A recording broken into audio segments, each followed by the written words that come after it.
Hi there, I'm John Dennison from Peace Options, and I'd like to welcome you to our broadcast today. This is Friday, March 10th, and coming to you from beautiful sunny Coral Springs, Florida. And today we've got to several subjects from the week before that really have set the national apple cart on end. The first of these is let's go back. Last week you will remember that the issue was there was Trump's speech to Congress, which went over really well. It was supposed to be one of the best State of the Union addresses that's been done. Whether it was or wasn't isn't an issue. It was just that it was very well received. Well, lo and behold, the very next day, leaks come out against Jeff Sessions of apparently that they had supposedly discovered that he was in a meeting with the Russian ambassador and had misrepresented that to Congress in his testimony when he was going for his appointment. And I think we talked about most of that last week. But the important part of all this is what happened next, because all that was happening to try to distract people from Trump's victory. Okay, so again, we're in this roller coaster where it goes up. Trump's at a high, and then he's at a low when Sessions ends up recusing himself from any investigations involving the campaign, going back up to then Friday. Okay, again, Friday now, Trump was supposedly really in a very bad mood, upset about this Sessions recusal. He was seen actually in a very heated meeting in the Oval Office between Bannon and many of his other advisors that day. When Trump left to go to Mar-a-Lago in Key West, excuse me, not Key West, in West Palm Beach, where he told Bannon and Priebus to stay behind. Okay, this is where things get interesting. Okay, that's the backstory. Now we get into what we're really focused on today. And that was Trump's tweets from last Saturday, where he basically did accuse Obama of wiretapping him in Trump Tower during the election. This, if true, is a very, very big breach of protocol, if not outright illegal under U.S. laws, for a president to use the powers of his office to wiretap and surveil an opponent of his party, particularly an opponent that was an avowed antagonist who was going to roll back all of Obama's policies. In other words, Trump now is accusing Obama of having wiretapped his efforts because he says that they didn't give the reasons, but it would imply that Obama was trying to help Hillary in the election. And we can see from some of the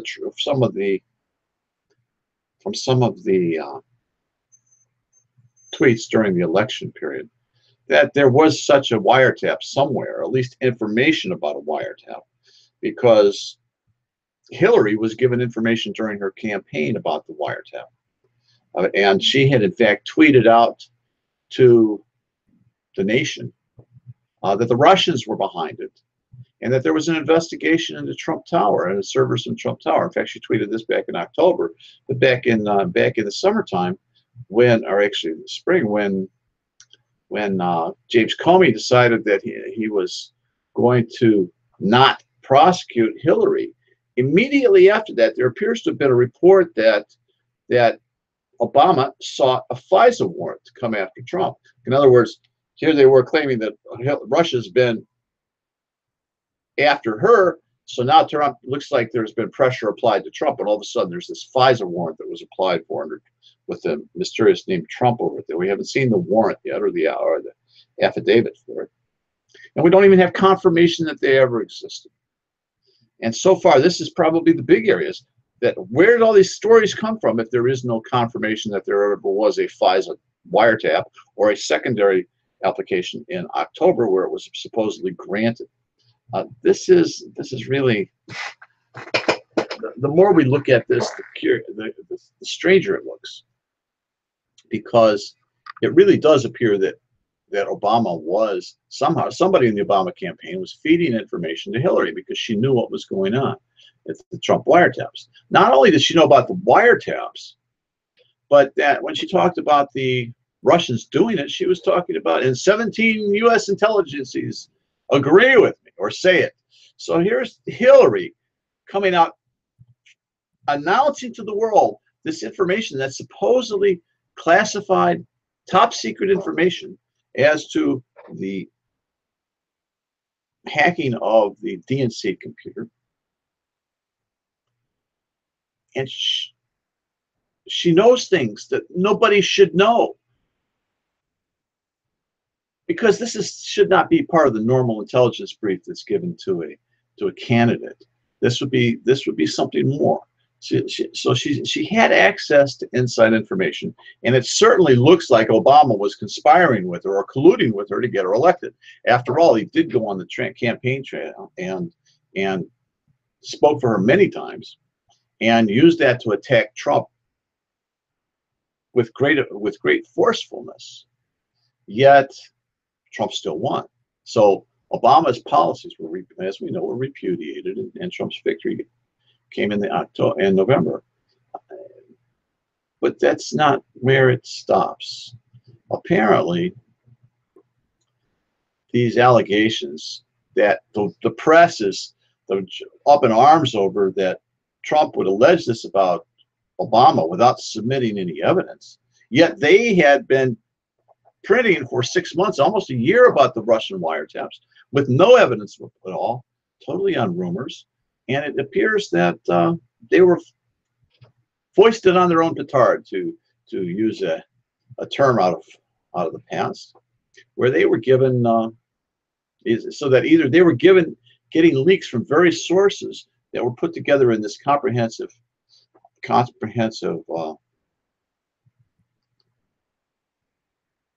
analysis by, I believe it was Herb Klein. I'm not sure if her first name Klein. He's a talk show host, conservative talk show host, that did an analysis of all these different articles. And you can find his analysis on Breitbart. We also have done one of our own on Peace Options, if you'd like to go there and take a look at peaceoptions.com, where we went through all the various leaks that have been reported over the news that have to do with the CIA and the Russian leaks for Trump. But again, as I was saying, that this is getting stranger and stranger by the day, because this week I heard an interview of Tom Hennigan by Stu Webb, where Hennigan was saying that this wiretapping or this surveillance was not done by U.S. intelligence agencies. This was actually outsourced by the CIA to a British firm, a GHCC or something like that. I don't remember the exact term. But Hennigan was saying that the CIA, in order to circumvent the U.S. laws, hired it done to an outside foreign firm that would then come in, and they came in and then tapped Trump's wirehouse, like Trump's wires in the White and the Trump Tower. Who knows? I can't tell you if any of this is true. All I know is that it's really good entertainment, but it has troubling implications for our democracy. The implications first are that there is something going on behind the scenes between Obama and his staff and the Trump and the new incoming Trump administration, that it appears that Obama's people are subverting Trump's effort to put in place and run a functioning government. So, and the reason I say that is that, according to the stories, not only did all these leaks come forward, but there are reports that the information from the wiretaps was sent to the White House in January before the inauguration, where it was declassified and moved, not declassified, but the classifications were dropped to the lowest possible levels, so that the greatest number of people could see it. Well, then, and apparently they disseminated that information to their people around that were still lodged within the government, or that were going to be remaining after, they thought would be remaining after the inauguration. Then it turns out that Trump's wiretap claims were not just by this organization, but now we've got secondary ones. Like just today, Dennis Kucinich, or reports of an interview yesterday on Fox with Dennis Kucinich, the very controversial and liberal former congressman from Cleveland, who Kucinich said that he was wiretapped in an unauthorized operation. So now we have allegations that there are maybe unauthorized operations by the CIA or other elements of the government to tap Trump for whatever reason, whether it was authorized or instructed by Obama. We don't know anything about this. So, but we have rumor after rumor after rumor. So things are running rampant. And my advice to everyone is to step back and to not believe any of it just yet. To not form opinions either pro or con against either Trump or Obama. To just listen and wait for the evidence to come out, because I strongly suspect what's going to come out isn't actually going to be the real truth, because typically what happens is they want us to look over here, and over here, and somewhere over on this side is where the actual subterfuge is taking place. So this may all be a smokescreen for other operations, or that may just be the tip of a giant iceberg of a sedition effort by Obama's people to undermine the Trump administration. We don't know what's going on. We don't know where it's going to go.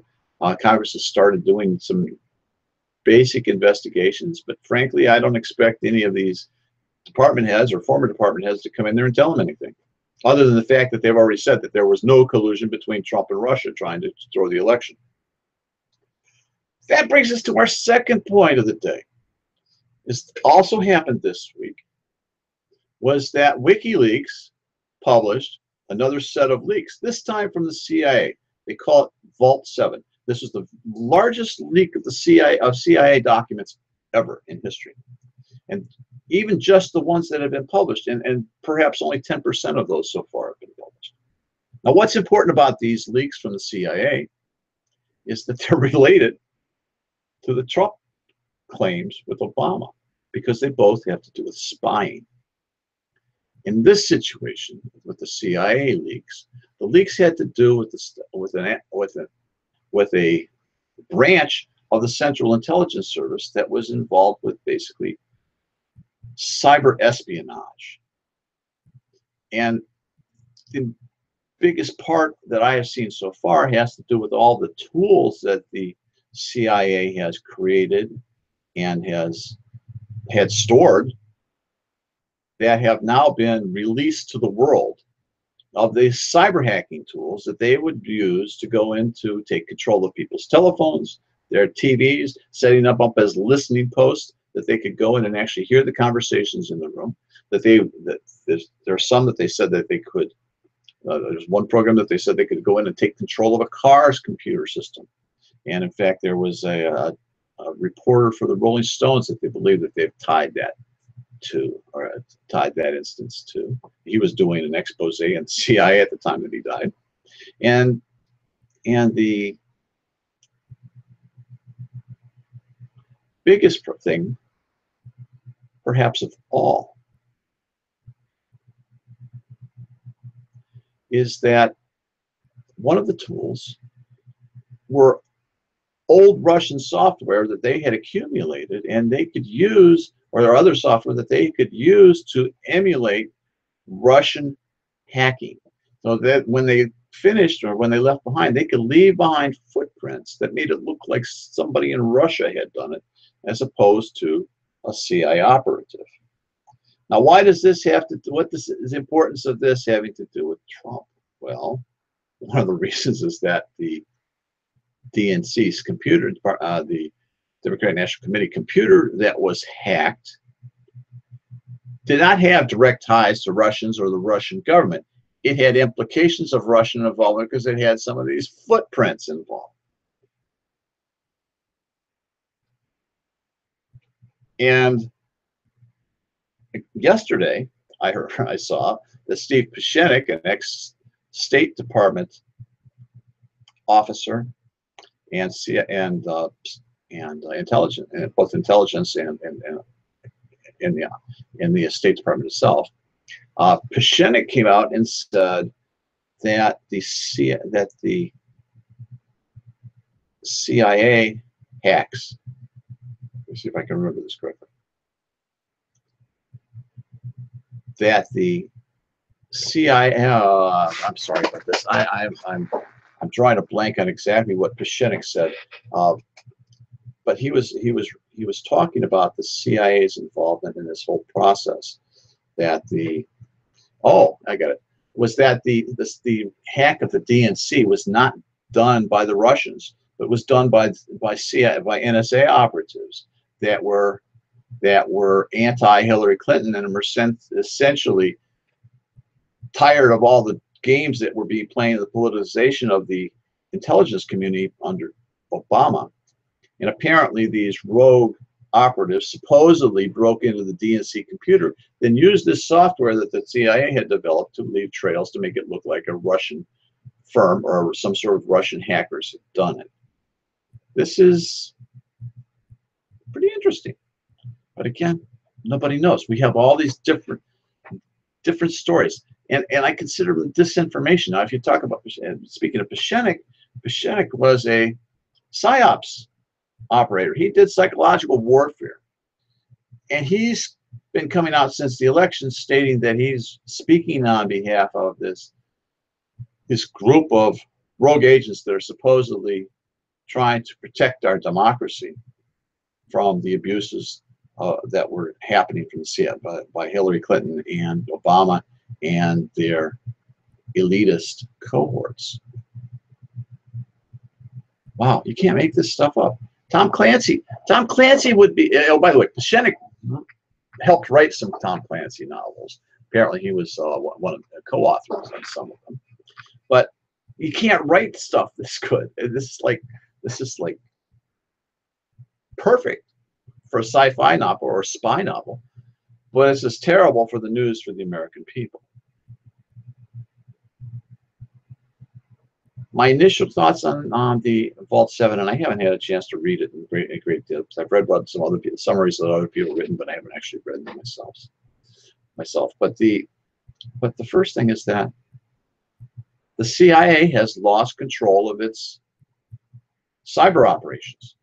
Here they've stored all of these harmful viruses and software programs that could be used for hacking purposes, and these have been stolen from them and released to the world. Now, Wikileaks hasn't released the actual programs, but Julian Assange in his interview yesterday said that these programs, that this information had been passed around to a number of places, and he just picked it up and decided to, when it was given to him, and to publish it. But that it's been circulating among many sources for several weeks now. So again, from a standpoint of a secret agency, supposedly secret agency that is working on the highest classification secrets in order to protect our country, they haven't done a very good job of protecting us. In fact, they can't even protect their own secrets, and we're going to expect that they're going to protect ours. That's my first comment on the CIA situation. The second one is probably even more troubling, which is that the CIA itself is, through these leaks, is tending to reinforce these perceptions that have built up over the years that the CIA is a rogue agency that is operated by deep state individuals that are within there that do not answer to anyone. And that these individuals within the CIA, or even when it is operated under the direction of the political appointees, that it is working counterproductive to the interests of the American people, and in fact is spying on the American people. And this is the whole situation that we're dealing with Trump at the Trump Towers, the spying. I mean, why are we so freaking paranoid that we have to spy on our own people. Our presidential candidate, we spy on our citizens. We drone bomb them overseas. What's going on? This is not the way a government is supposed to operate. And it is important for me in another sense because it also plays into a narrative that I have been sharing for quite a while, and that the greatest problem that I see in our government and the greatest problem I see for the American people is not the problems between Trump and Obama and the two sides left and right. It is this, what I call the growing, rapidly expanding powers of the federal government, or in fact, not just the federal government, government at all levels, is that we have empowered them with so much power, and not just military power, but financial power, the power to spy, the power to control our taxes, the power to put us in jail. And they're not backing off. It's not slowing down. If we go back to, I don't know, 2001, 2002, with the Patriot Act's passage, that rolled back. We were losing freedoms here for years before that. And then all of a sudden, they give even more power to the government to spy upon us and to spy on our conversations. We know that the NSA is listening to and recording all of our communications, all of them, electronically. And for all I know, they may be recording them for everybody around the globe.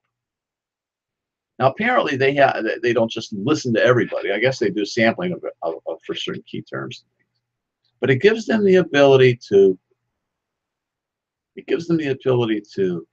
search that information for on certain numbers, certain people's accounts or whatever, and draw in all the conversations that they've been involved in, all the things that they've been doing, and so that they can go in and search the records that are already being stored.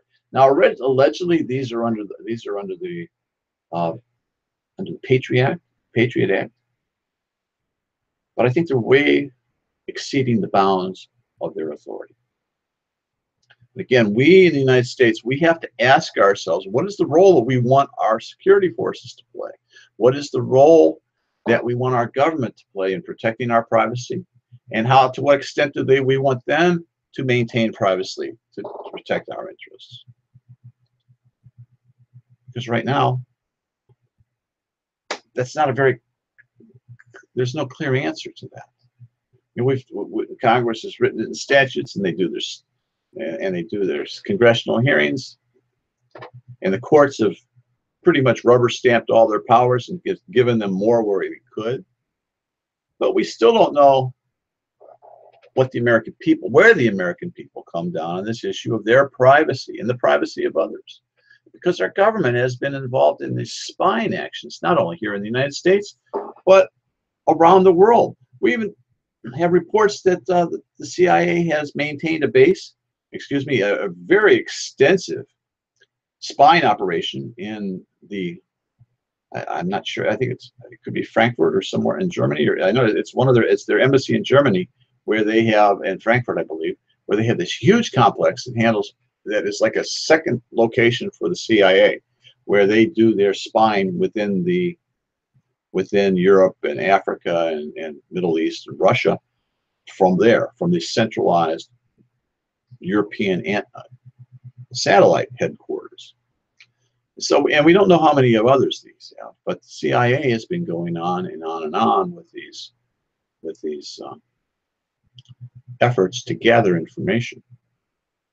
So again, we have the NSA gathering information, we have the CIA gathering information, we have the FBI, which does its investigations, we have the National Director of Intelligence, we have, oh gosh, there's so many others. I can't even list all the agencies, but they're all spying.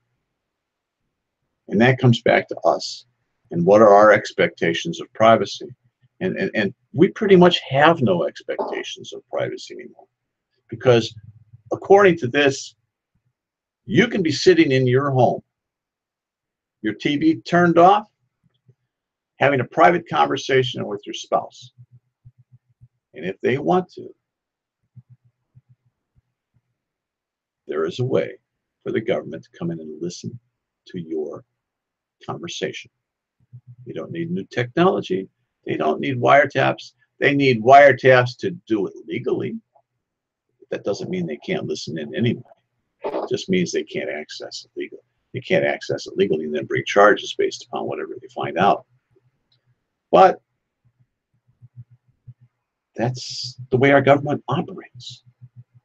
So one of the things that's ahead for us is we're going to have to stand as a people and say, hey, this is what we want for privacy, and we have to either accept the fact that our privacy is gone and we don't have any rights to it, or we've got to start rolling back the powers of the government and the agencies that we've given these powers to, so that we are not subjected to their snooping and to their dirty tricks. And dirty tricks is what has appeared that the CIA was involved in trying to get Hillary Clinton elected, particularly with all the leaks and everything else that's been coming out. Excuse me. So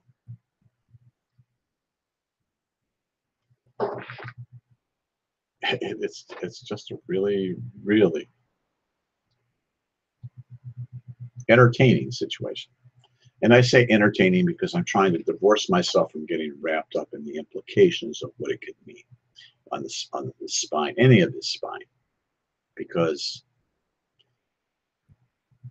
it's very easy to look at this and start despairing that we have no control over democracy, that there is no future for us, and that the people have lost in their battle to assert their sovereignty over a state that supposedly serves them. But we haven't learned that yet. We're still working to establish that sovereignty. It is a continual battle that we have to go through. And you and I and all the rest of our fellow citizens must be diligent in monitoring not only how our government functions, but how we function in terms of the use of our cell phones and computers and cars and other smart devices that can be used against us. Because while they give us great convenience, they also make us susceptible to people that want to do us harm. We've seen it with the identity thieves. Now we're seeing it with information thieves, and now we're seeing it with the security industry, with the CIA and the others, where they can come in and actually listen in to what we're talking about. And there's something fundamentally disconcerting about this, that we are no longer secure in our houses. These are unreasonable searches and seizures without consent, without due process of law. They have to stop. And this has nothing to do with Trump, and this has nothing to do with Obama. Well, it has to do with the cases that they're involved in with this situation. And it has to do with the fact that Obama gave a lot of these powers, or got a lot of these powers, and enhanced them and expanded them during his presidency. For instance, just before Obama left office, he signed an order authorizing the National Security Agency to share signal intelligence. That's all this raw data that I was telling you about, with all the other agencies, before ever having it applied, before having security protocols applied. What that means is that the NSA used to look at information they got and it says, oh, this looks like it's something the CIA should know about. But before they could give it to the CIA, they had to make sure that they applied the proper security protocols. They were the watchdog of the data. And while the NSA has had a lot of abuses of their own, against Snowden was a contractor working for the NSA. And we know from Snowden what they've done. They at least had some semblance of control of the data. But what they did was they opened the doors and allowed all the other agencies, including these rogue elements of the CIA, to query those databases on their own, and then to use their own judgment in applying privacy protections. Meaning to decide whether they could use it or not and how it could be used. Well, what do we have going on with Trump and Obama? Obama's people that are still embedded in the White House and throughout the administration, that haven't been replaced yet because the Democrats are dragging their heels and getting getting Trump's people approved. We're able, and we assume it's there. I don't have this for a fact, but all signs seem to be pointing toward these embedded Obama leftovers having access to this declassified or reduced classified information that has been spread to areas around the government, such as lower level CIA people, who now can go in and access this information with their clearances, and they can query on this stuff to see what was going on in Trump Tower. So I suspect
well, I'd say that was strange. We lost our connection, the internet connection there for a moment.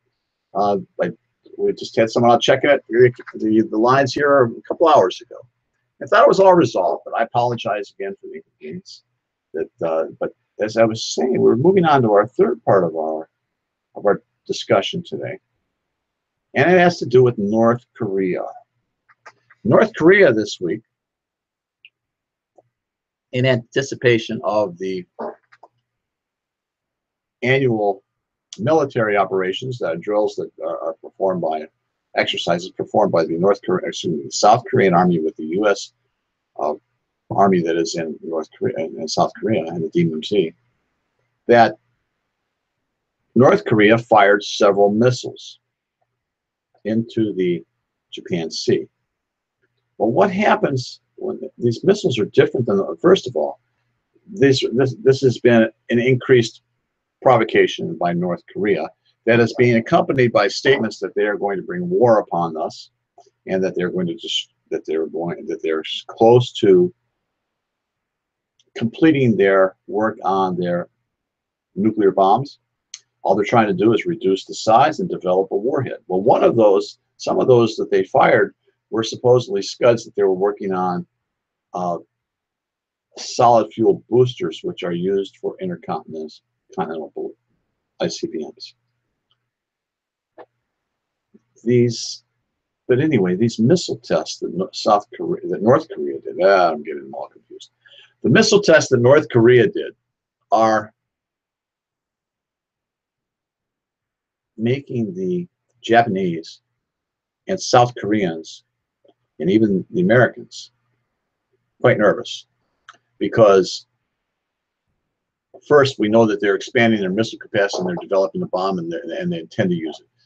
Second, it looks like Kim Jong-il had his brother killed in Malaysia last week through some sort of a poisoning episode through assassins that he had hired.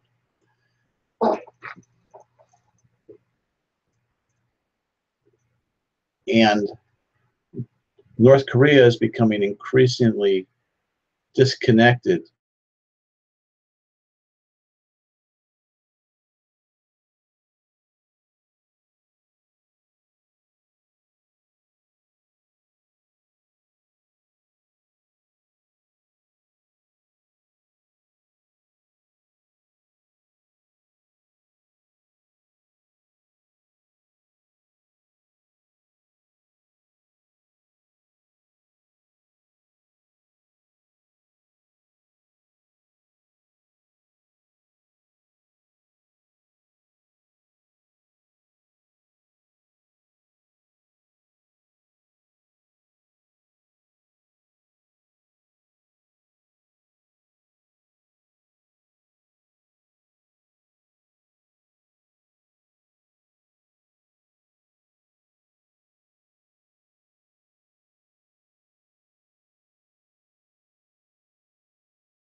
Well, we're back again, and we lost our connection one more time.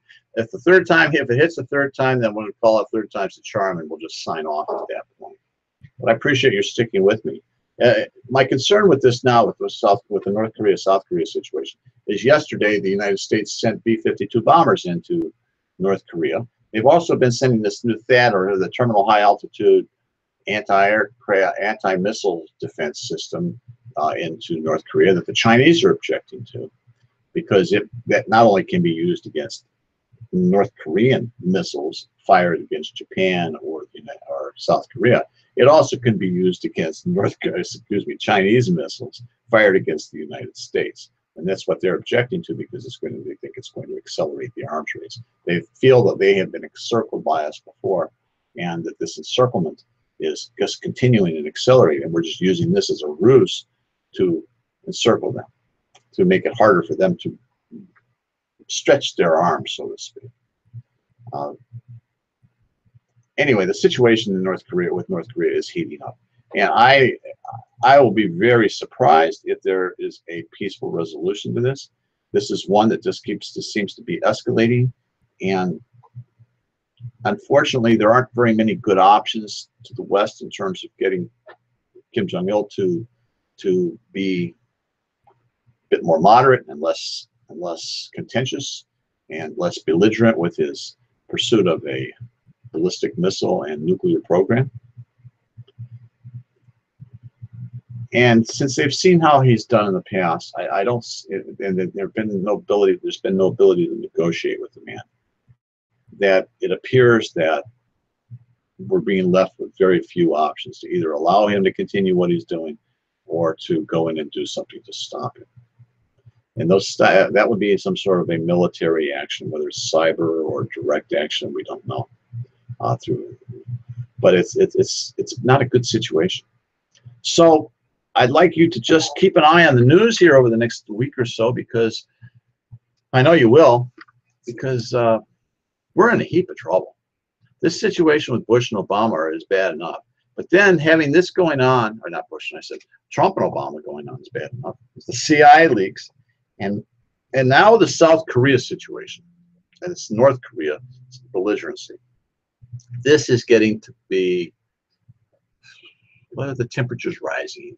The stakes of these games are getting higher and higher, and we're going to have to find a way to pull everybody back for the brink if we're going to have a chance to preserve the peace in our world. And again, if you remember, we're doing this to give you tools so that you can find and create more peace in your life and in your world. And some of that is just by seeing things in a different light, by understanding what's going on and stepping back so you can start detaching from whatever is triggering these strong emotions within you. Right now, we all need to step back from the brink about what's going on, both in our country and in the Far East. But I don't know that people are. People seem to want to be wrapped up in it. They seem to want to get out and fight and argue and take sides and get themselves all riled up and then take it out on somebody else. That's where we all have to put our attention. It's dealing with ourselves, making sure that our triggers aren't pushed or pulled or whatever it is, so that we can't be dragged into their fights. Because it's by manipulating our emotions and dangling their promises in front of us, or scaring us with our fears about what they might do or could do, such as the situation with the CIA and Trump Obama, or with North and South Korea right now. This is an ongoing quagmire that our world is caught up in, where we are all caught up in this exacerbation of our energies to a point that we all seem to be ready to fight at the drop of a hat. And we can't be at peace ourselves, much less maintain peace in our world, when we are so torn up inside with these energies and things, allowing things to affect us the way that we do. So as you look at what's happening, as I think about the things we've talked about today, think about how you can de-escalate the energies in you that are causing you to react to them. You can't do anything right now about the situations themselves, but you can deal with how you, or you can do something about how you deal with them. And that's where we all have to start, is checking ourselves and making sure we don't get so wrapped up in all these things that we lose our peace while they are threatening to steal it from all of us. Again, remain centered, remain balanced, focus on your breath, and know that this too shall pass. This is an interim transitional state that we have to pass through to get to a better world. Now, there are too many doors that are hidden from us that we can't see, and some of those doors are going to take us down roads of conflict and war, and some of them will take us toward roads of peace and prosperity for all. But right now, it's kind of hard to see which ones of those are. We're bumping into the obstacles in the dark. So the best way to do that is to just shine a light as best as you can for your next step, and try to take it